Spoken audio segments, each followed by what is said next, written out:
Alors, voyons voir si on peut parler de la réfraction un petit peu plus. Alors, voyons voir. On a vu une petite vidéo et on peut le voir facilement.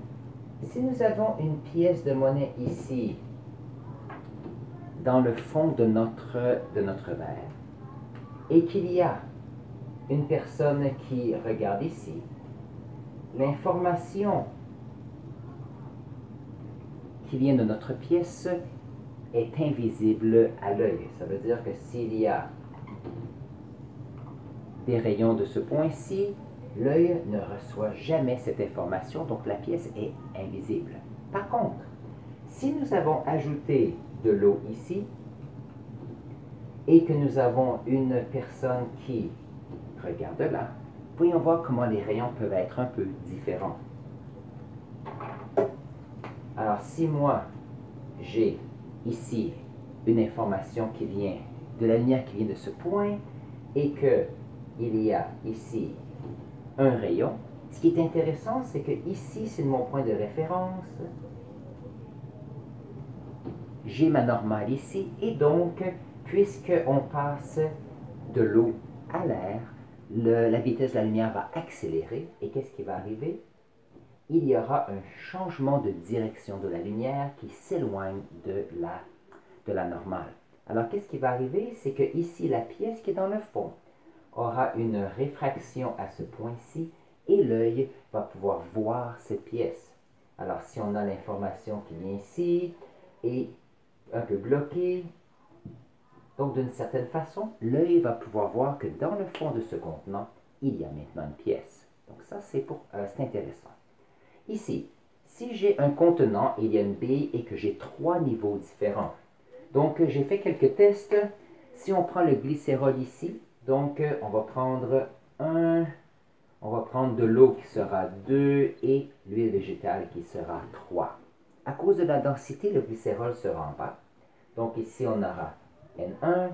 On aura de l'eau ici. L'eau est plus léger que le glycérol, mais l'huile végétale est plus léger que l'eau. Donc, on se retrouve avec 3 niveaux de liquide. Que va-t-il se passer?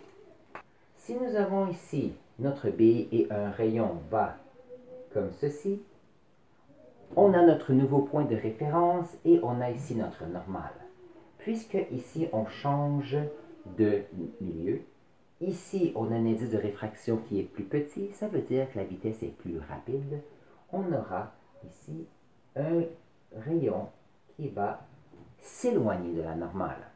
Maintenant, ce qui est intéressant, c'est qu'on a un nouveau point de référence, on a une nouvelle normale, et qu'est-ce qui va arriver? C'est que puisqu'on entre dans l'huile végétale, et que dans l'huile végétale, la vitesse de la lumière est plus petite, le rayon va se rapprocher de la normale, et donc, quelqu'un qui regarde ici, je ne sais pas si on peut, si quelqu'un regarde ici et voit le rayon, la personne va penser que nous avons une bille qui est ici, alors que la bille est un peu plus loin, mais à cause que les rayons de lumière qui partent de la bille ont changé de direction, l'œil va penser que la bille est à un autre endroit. Ça fait partie de l'optique ici dans différents milieux.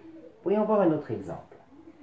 Ici, lorsqu'on parle de vocabulaire, il faut penser qu'une réfraction, il y a la lumière qui change de direction en fonction de la normale. Alors ici, j'ai 4 rayons. Ici, si j'ai un rayon qui est perpendiculaire à notre surface, ce rayon va continuer tout droit. Aussitôt qu'on change notre direction, on a notre normale ici.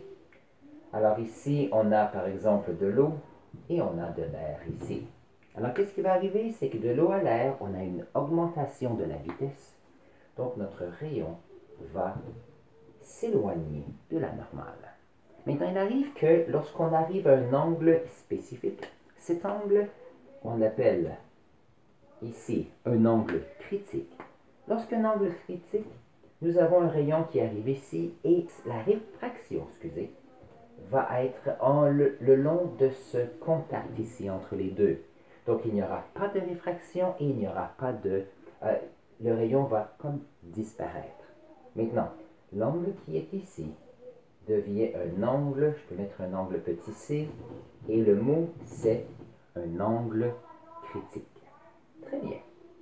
Maintenant, lorsqu'on a la réfraction, ici notre réfraction, quelquefois il y a de temps en temps ce qu'on appelle une réflexion qui est partielle. Ça veut dire que la majorité du rayon va être réfracté, mais puisqu'on change de milieu, il peut y avoir des petites réflexions, donc plus faibles, et on appelle ça des réflexions qu'on appelle partielles. Par contre, si on augmente l'angle un petit peu plus, et qu'on arrive ici, et que cet angle ici est plus grand que l'angle critique, qu'est-ce qui va arriver? C'est qu'il n'y aura aucune réfraction. Il y aura une réflexion qui sera totale à l'intérieur de ce milieu et il n'y aura absolument aucune réfraction ici. Donc ce principe peut être utilisé pour différentes applications. Voyons voir, je reviens. Voyons voir deux applications de ce qu'on vient de voir. Premièrement, si nous avons une fibre optique, la fibre optique est faite de façon à ce qu'il y ait dans le centre un matériel d'un indice de réfraction spécifique et à l'extérieur une gaine qui a un indice de réfraction un petit peu plus faible. Alors, un peu le même principe ici.